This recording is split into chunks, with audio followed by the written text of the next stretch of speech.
તુલસી,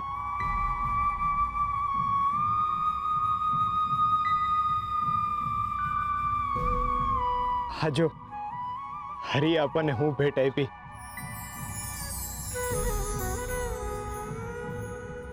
આનું નામ પણ ગોવિંદ છે.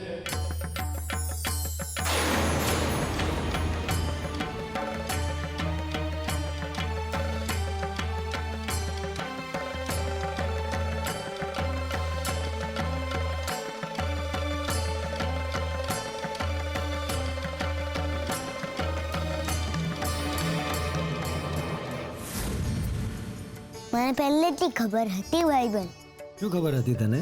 એ જ કે તમે મને ક્યારે એવી પીડા નહીં દો જે તમે દૂર ન કરી શકો. તમે તો હંધુએ હાથું વારી જ દો છો ને. તમે આ મોટા ગોવિંદને એટલા હાથ મારી પાસે લઈને આવ્યા છો ને કે હું નાના ગોવિંદની પીડાને ભૂલી જાઉં. હે ને ભાઈબંધ? તને એવું લાગે છે ભાઈબંધ? એવું લાગતું નથી, એવું જ છે. હે ને ભાઈબંધ? એટલે તને એવું લાગે છે કે કોઈ વસ્તુ કે વ્યક્તિ ખોવાઈ જાય તો એની પીડાનો અંત એના જેવી જ બીજી કોઈ વસ્તુ કે વ્યક્તિના મળવાથી આવી જાય છે? એવું ન હોય ભાઈબંધ. કદાપી નહીં ભાઈબંધ. કંઈક ગુમાવ્યાની પીડા તો એના મળવાથી જ દૂર થાય છે. પણ હા, એના જેવું કંઈક મળવાથી એ દુઃખ ક્ષણિક દૂર થાય છે, પરંતુ સદાયને માટે ક્યારેય નહીં. એટલે હું કઈ સમજો નહીં ભાઈબંધ. આમ પણ મોટો ગોવિંદ કયા હેતુથી અહીંયા આવ્યો છે એની તને ક્યાં ખબર છે? કદાચ એનું કર્મ પતાવીને એ પાછો પણ ચાલ્યો જાય, એનો હેતુ સિદ્ધ થઈ જાય પછી એણે એના રસ્તે પાછા જવું પડે એવું પણ બને. એટલે ગોવિંદ પાછો જતો રહેશે? ના ભાઈબંધ, તમે આવું ન કરો ને. એને જો જવાનું જ હતું તો તમે એને મોકલ્યું શું કામ? આમાં તો વધારે પીડા થશે. તમે કેમ આવું કરી રહ્યા છો ભાઈબંધ? ગોરા, જે થવાનું છે એ તો નિશ્ચિત જ છે. અને તું પીડાથી કેમ ગભરાય છે ભાઈબંધ? પીડા તો માટલા પર પડતી થાપ જેવી છે, જે મનુષ્યને વધારે પાકટ અને મજબૂત બનાવે છે. ગોરા, મનુષ્યએ પીડાને નકારાત્મક દ્રષ્ટિએ જોવાની જરૂર નથી. પીડા તો નદી જેવી છે. મનુષ્ય જ્યારે નદીમાં ડૂબકી લગાવે છે ત્યારે એનો શ્વાસ પણ રોકાય છે અને એને ડર પણ લાગે છે, પરંતુ જ્યારે એ બહાર આવે છે ત્યારે સ્વચ્છ અને શુદ્ધ બની જાય છે.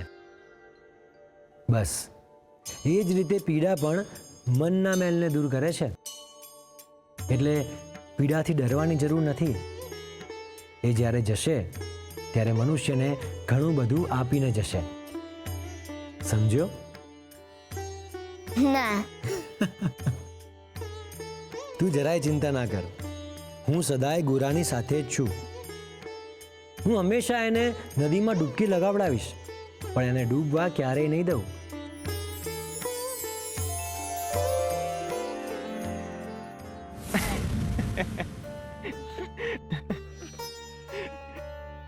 કોણ છે આ બાળક? ક્યાંથી લઈ આવ્યા છો તમે આને? આમ રસ્તેથી કોઈનું પણ બાળક ઘરે લઈને અવાય તમારાથી? તુલસી, મેં તમને કહ્યું ને કે માર્ગમાં એક અકસ્માત થયો તો. બળદ ગાડામાં એના પિતા હતા, જે હરિના ધામમાં ભોગી ગયા. અરે પણ આ બાળક કોનું છે? એનું ઘર ક્યાં છે?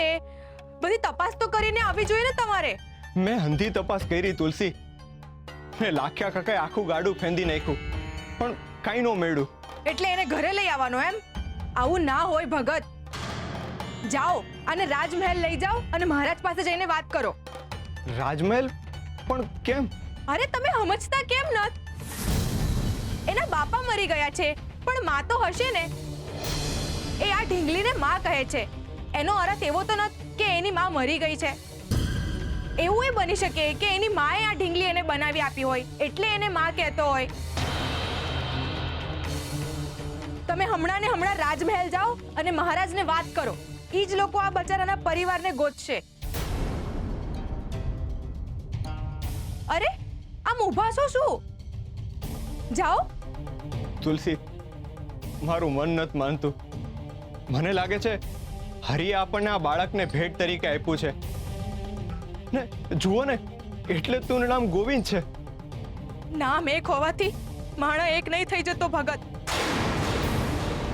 એનું નામ ભલે ગોવિંદ છે, પણ એ મારો ગોવિંદ નથી.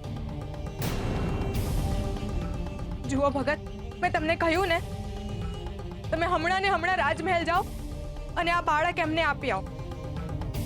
હરિએ મારી પાસેથી મારો ગોવિંદ ઝૂંટવી લીધો છે, પણ હું આની મા પાસેથી એનો ગોવિંદ ઝૂંટવવા નથી માંગતી. મેં તમને કહ્યું ને, તમે હમણાં ને હમણાં રાજમહેલ જાઓ અને આ બાળકને મહારાજને આપી આવો. માં, મને ભૂખ લાગી.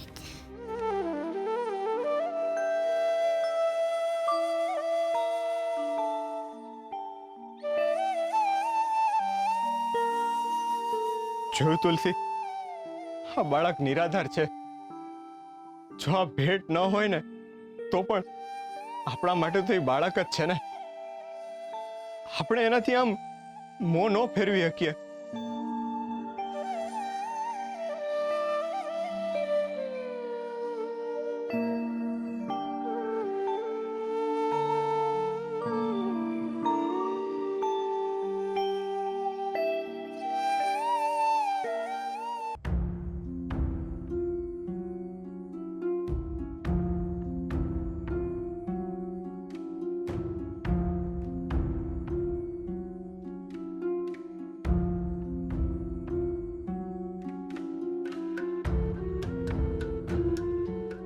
તમે પણ છો ને નાથ, ક્યારેક ક્યારેક અતિશય કઠોર બની જાઉં છું.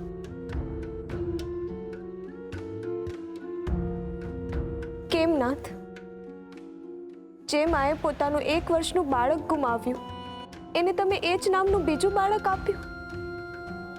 આ તો એના રોજ આવી રહેલા ગાને ફરીથી ખોતરવાનું કામ છે. એની આછી થતી યાદોને પીડામાં ફેરવવાનું કામ છે.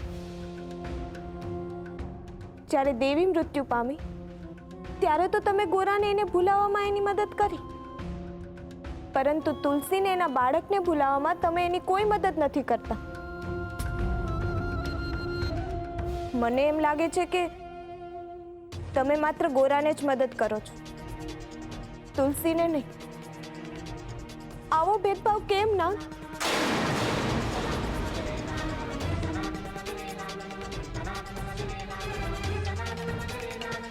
આ એક માં સાથે અન્યાય છે.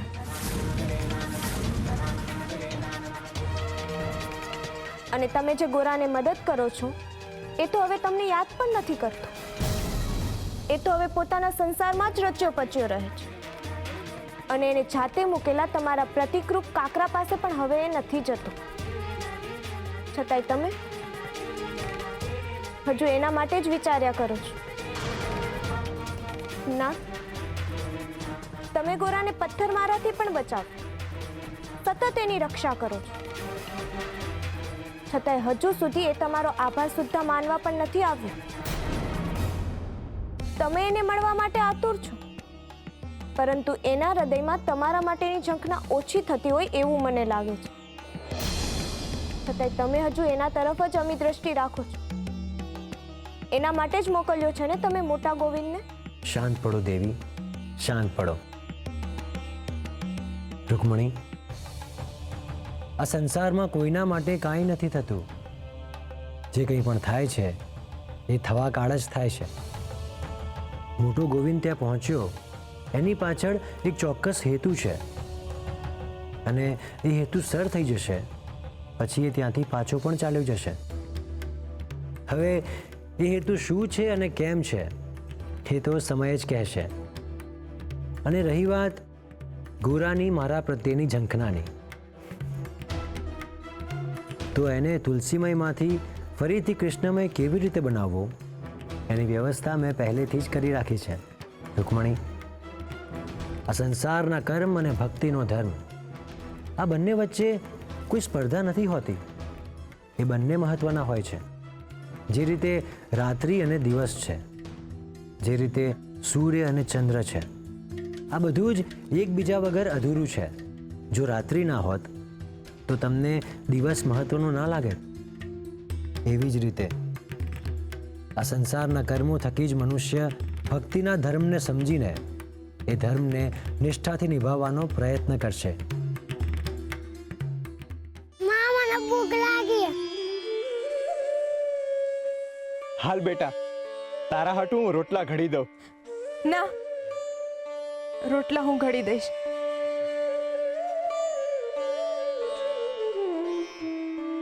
ગોરા ભગત,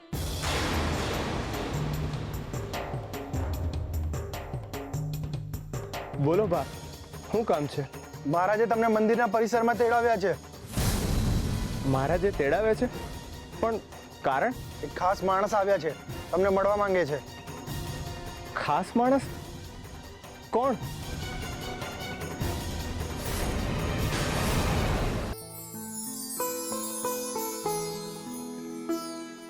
ભૂખ લાગી છે ને ગોવિંદ?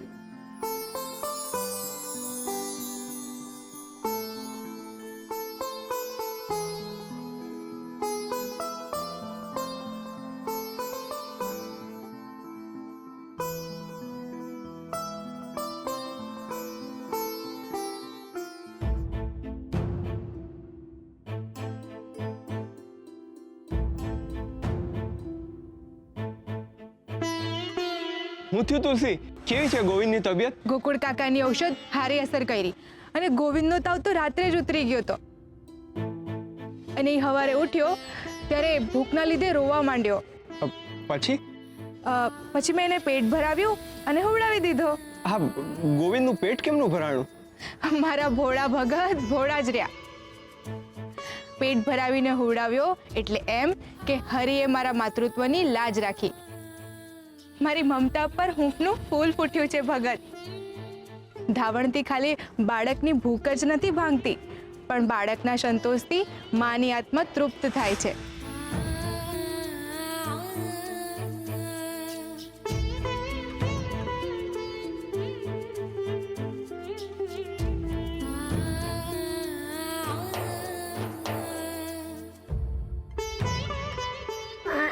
તમે કેમ રહ્યો તો?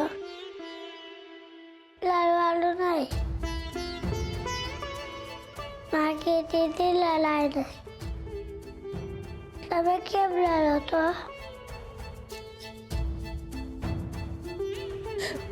ગોવિંદ,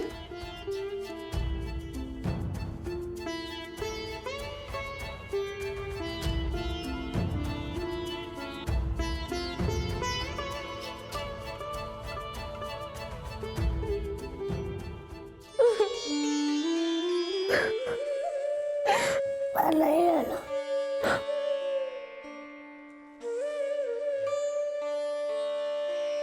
બેટા, તને તારી માની બહુ યાદ આવે છે ને? બહુ સાંભળે છે ને તારી માં અને તારું ઘર? હા. મને કે બેટા, શું નામ છે તારી માનું? ક્યાં છે તારું ઘર? કયા ગામનો છે તું? મને નહીં ખબર. બેટા, ગામનું નામ તો તને યાદ હશે ને? મને કઈ યાદ નથી. મને બધાની યાદ આવે છે. મને બીજી કાંઈ ખબર નથી.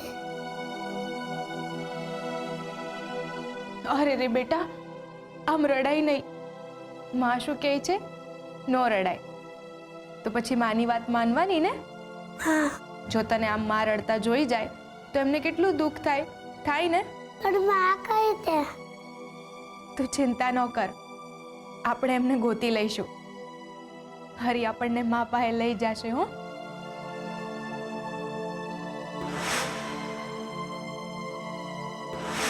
હરીએ મને મારા ગોવિંદથી દૂર કરી છે,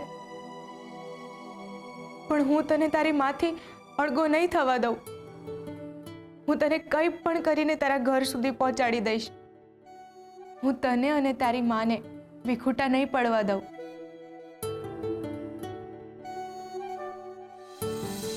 શું થાય છે બેટા? બહુ કળત આવે છે. અરે આ તારું ખમીસ કેટલું મેલું છે. આ માટીના લીધે તને ખરજ આવતી હશે. લાવ હું તને ખમીસ કાઢીને સાફ કરી દઉં. તું ચિંતા ના કરો, આપણે તારી માને ગોતી લઈશું.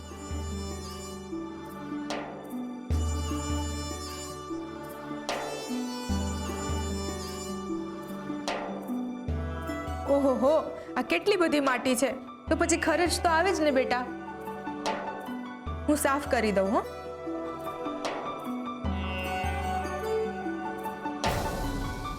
આ શું લખ્યું છે? ગોરસર ગામ.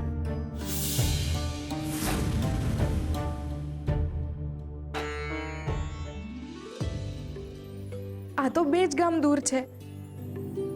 આ છોકરો જરૂર ગોરસર ગામનો જ હશે. માં કળત મચી ગઈ. બેસ. બેટા, તું ગોરસર ગામનો છે?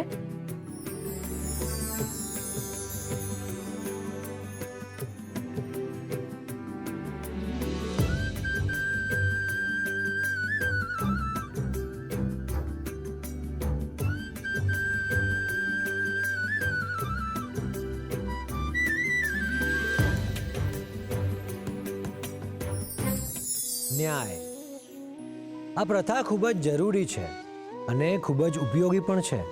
સમાજ વ્યવસ્થા તો જ જળવાઈ રહે જો સમાજના અસામાજિક તત્વો પર કાબૂ રહે અને એમના કર્મોનો યોગ્ય ન્યાય થતો રહે. અપરાધીઓને સજા મળે અને નિર્દોષને યોગ્ય સુરક્ષા.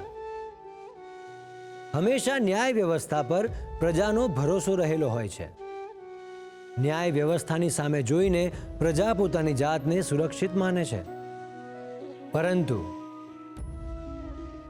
દરેક ન્યાય વ્યવસ્થાનો આધાર હંમેશા ન્યાય કરનાર પર રહેલો હોય છે અને એટલે જ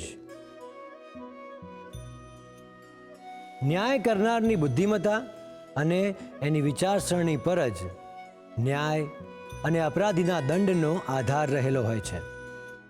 ભ્રષ્ટ ન્યાય વ્યવસ્થા સમાજને દિશાવિહીન બનાવે છે. ચારે કોર અંધાધૂંધી ફેલાઈ જાય છે અને સમાજ પણ ધીમે ધીમે નષ્ટ થઈ જાય છે. એટલે ન્યાય કરનાર હંમેશા ખૂબ જ બુદ્ધિશાળી અને શુભ વિચારો ધરાવનાર હોવો જોઈએ અને સાચા હૃદયનો માણસ પણ હોવો જોઈએ.